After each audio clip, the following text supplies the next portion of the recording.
This world is not my home, I'm just a passing through. My treasures are laid up somewhere beyond the blue. The angels beckon me from heaven's open door, and I can't feel at home in this world anymore. Oh Lord, you know I have no friend like you. If heaven... Pernah nggak kita dilema? Pernah nggak kita ngerasa kalau kita ini berada di dalam posisi yang salah? Pernah nggak kita merasa kalau saya melangkah ke jalur A, maka jalur B akan terugikan? Atau sebaliknya? Pasti pernah, ya. Jadi perlu kita tahu bahwa dilema adalah satu keadaan di mana kita tidak bisa melangkah ke jalur A ataupun ke jalur yang lainnya. Kita akan terhimpit dengan tidak bisa melakukan apa-apa. Itu dilema. Saya tahu pasti dari antara kita pernah merasakan yang namanya dilema. Kalau kita udah ngerasa dilema, pasti kita susah untuk bertindak. Saya mau melakukan apa ya? Karena saya salah kalau saya melangkah ke jalur depan. Tetapi kalau saya melangkah ke jalur belakang, saya masuk jurang. Pasti seperti itu. Jadinya kalau saya sudah berada dalam posisi ini, mau gak mau saya tidak bisa bertindak. Kalau saya sudah berada di dalam posisi ini, pasti ujung-ujungnya pemikiran saya akan kemana-mana untuk mencari jalan keluar yang dimana tidak ada sisi yang dirugikan. Nah, itulah dilema. Pasti kita hampir semua merasakan yang namanya dilema. Kalau kita flashback lagi, siapa saja sih yang pernah merasakan dilema dalam kisah zaman dulu? Pasti ada dong. Kalau kita flashback lagi ke kisahnya Abraham, dia juga merasakan dilema. Dia merasakan kalau apa yang dia ambil atau tindakan yang dia lakukan itu sudah benar. Padahal sebenarnya kalau dia ambil tindakan itu dia sudah salah. Apa sih model dilemanya Abraham? Jadi begini, pada saat itu Abraham kalau dia nggak ke Mesir, dia dan keluarganya akan menghadapi bencana kelaparan kalau dia nggak ke Mesir. Tetapi kalau dia ke Mesir, tentu istrinya akan diambil. Karena apa? Karena istrinya pada saat itu cantik. Tetapi dia akhirnya memutuskan jalannya sendiri untuk pergi ke Mesir. Dan saat itu dia pikir dia sudah benar. Karena apa? Pada waktu dia sampai ke Mesir, dia berusaha untuk mencari jalan keluar dengan cara apa?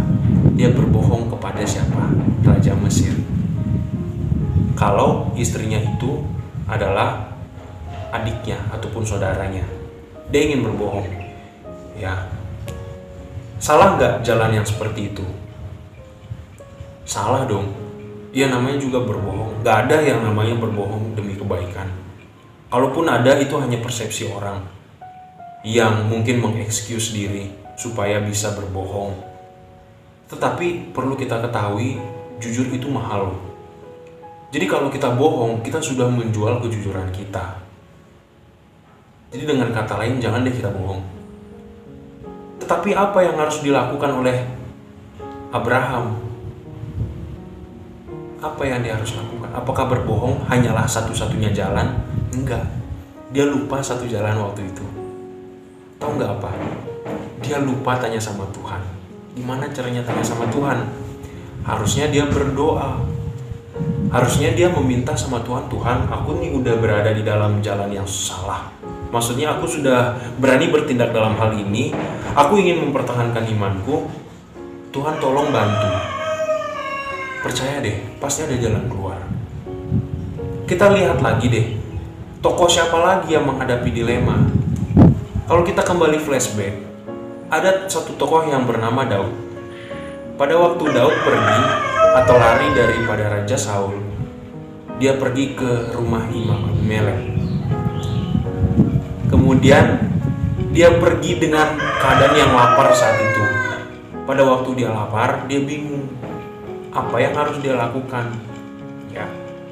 Akhirnya jalan apa yang dia ambil? Dia berbohong sama Abimelek. Rajaku suruh aku pergi ke sini supaya apa yang ada padamu harus kau berikan padaku, karena aku dalam kondisi yang lapar. Contoh kata-katanya seperti itulah kurang lebihnya. Dia berbohong kepada Imam Abimelek. Dan akhirnya dari serangkaian cerita itu apa yang dihasilkan? Imam itu mati. Itu bukankah satu hal yang tragis? Itu bukankah satu hal yang merugikan satu dengan yang lainnya? Coba deh, pada waktu kita dilema, kita jangan mengambil keputusan yang salah. Bagaimana caranya? Kita berusaha diri kita tenang dulu, ya. Kemudian saat kita tenang, maka pemikiran jernih kita itu akan mengalir, sehingga itu akan membuat pemikiran kita baik. Bagaimana caranya? Itulah kita berdoa. Dari kedua tokoh yang kita sudah lihat, ada nggak mereka meminta petunjuk dari Tuhan? Enggak. Saat kamu sekarang berada di dalam kondisi yang sama seperti itu, ataupun dilema, tanya aja sama Tuhan. Nggak ada susahnya kok kalau kamu tanya sama Tuhan. Nggak ada susahnya kalau kamu berdoa. Tapi pertanyaannya, kan lama kita nunggu jawaban daripada doa. Enggak. Kalau kamu sabar, pasti kamu tahu loh yang terbaik. Kalau kamu sabar, maka pemikiranmu akan tenang sendiri. Kamu tidak akan melakukan kehendak sesuai dengan emosimu. Bahaya loh kalau kamu melakukan segala sesuatu kehendak itu berdasarkan emosi. Entah emosinya itu emosi negatif, bukan emosi positif. Ya, pelajaran pada hari ini, pada waktu kita diperhadapkan satu hal yang susah untuk kita pilih, maka jalan keluarnya adalah berdoa, tanya sama Tuhan. Satu contoh lagi ingin saya bagikan.